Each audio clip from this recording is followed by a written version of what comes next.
Hello friends, welcome to online engineering. यहाँ पे हम कवर कर रहे हैं आपका रैपिड रिवीजन सीरीज, जहाँ पर हम बात कर रहे हैं आपके आरसीसी सब्जेक्ट की।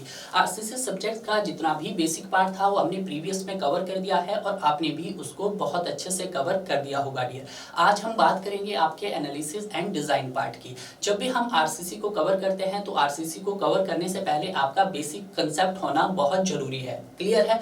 तभी आप आगे के पार्ट्स को बहुत अच्छे से कवर कर पाएंगे डियर। आज हम एनालिसिस पार्ट्स को कवर करने से पहले कुछ बेसिक एजम्पशंस के बारे में जानेंगे, जिनके आधार पर आप सिंगली रेनफोर्स और डबली रेनफोर्स बीम का एनालिसिस कर पाएंगे डियर। क्लियर है? तो आइए देखते हैं आज के इस कुछ बेसिक एजम्पशंस के बारे में। सबसे पहली जो एजम्पशंस आपके एग्जाम में पूछी जाती है कि जो आपका प्लेन सेक्शन रहता है वो आपका रिमेन्स प्लेन रहता है बिफोर बेंडिंग और आफ्टर बेंडिंग। यानी कि जैसे अगर आपका ये बीम है, अगर ये बेंड नहीं हो रहा, ये बेंड कब नहीं होगा? जब इसके ऊपर लोड ही नहीं लगेगा। अगर इसके ऊपर एक्सेस में लोड लग गया तो ये बीम बेंड करेगा, बट जो उसका प्लेन सेक्शन रहेगा डियर वो कैसा रहेगा? वो रिमेन्स आपका प्लेन ही रहेगा। क्लियर है? क्योंकि प्लेन सेक्शन में कोई भी वेरिएशन नहीं आने वाला है, उसके ऊपर लोड आए या ना आए। क्लियर है? तो कहने का मतलब अगर मैं देखूं कि जो प्लेन सेक्शन रहेगा वो कैसा रहेगा?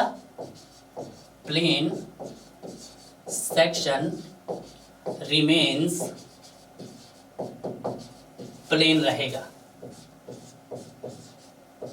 क्या कहने का मतलब इसका क्या मीनिंग हुआ? इसका मीनिंग हुआ कि जो आपका स्ट्रेन वेरिएशन होगा वो लीनियर होगा। स्ट्रेन वेरिएशन वो कैसा होगा आपके पास? वो लीनियर होगा। क्लियर है? इतना आपको क्लियर हो गया है। सेकंड एजम्पशंस भी देखिएगा, कुछ इसी से मिलती जुलती मैंने बनाई है, क्योंकि स्टूडेंट यहाँ पर गलती करता है। इसमें क्या कहा कि जो स्ट्रेन डायग्राम रहेगा वो तो लीनियर रहेगा, बिल्कुल सही, बट जो स्ट्रेस डायग्राम होगा वो कैसा होगा? नॉन लीनियर होगा। अब स्टूडेंट क्या गलती करता है? स्टूडेंट इस चीज को बहुत अच्छे से पढ़ लेता है कि सर स्ट्रेन डायग्राम लीनियर, यानी कि पहली एजम्पशंस का मीनिंग है। क्लियर है?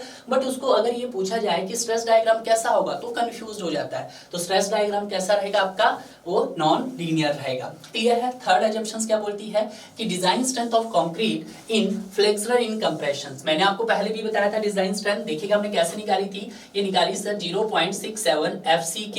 ये कौन सी स्ट्रेंथ थी आपके पास? स्ट्रक्चरल स्ट्रेंथ ऑफ कंक्रीट थी। इसी स्ट्रक्चरल स्ट्रेंथ ऑफ कंक्रीट को आपने किससे डिवाइड किया था सर? उसके पार्शियली सेफ्टी फैक्टर से डिवाइड किया था। गामा एम लिख देता हूं मैं।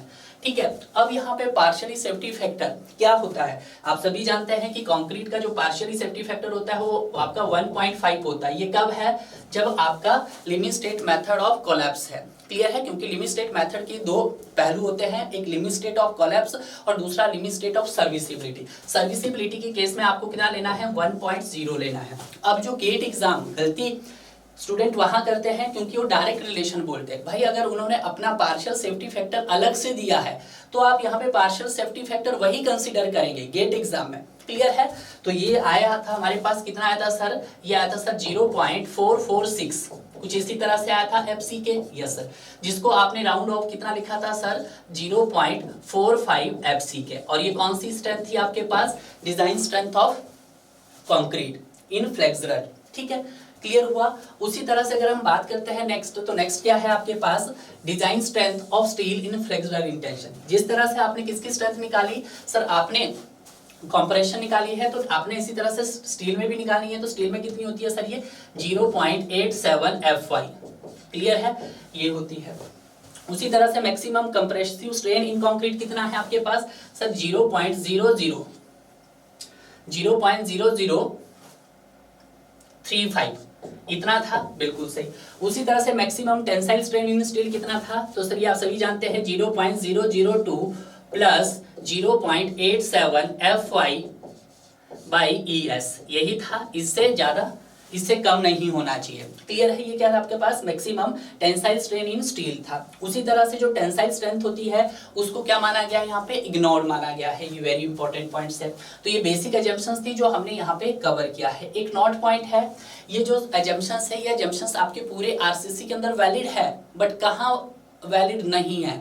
तो ये जो पहली एजम्पशंस है आपके पास, ये फर्स्ट जो एजम्पशंस है स्टूडेंट, ये आपके डीप बीम में वैलिड नहीं है। बहुत बार इंटरव्यू में भी पूछा जाता है और आपके जब आप कॉलेज लाइफ में स्टडी करते हैं वहां पे भी पूछा जाता है। क्लियर है डियर? तो यही थी आपकी कुछ बेसिक्स अजम्पशन जो कि आपके एग्जाम पॉइंट ऑफ व्यू से क्या थी, वेरी वेरी इंपॉर्टेंट थी। अब मिलते हैं अब आपको नेक्स्ट पार्ट में, जहाँ पे हम जानेंगे analysis of singly reinforced beam.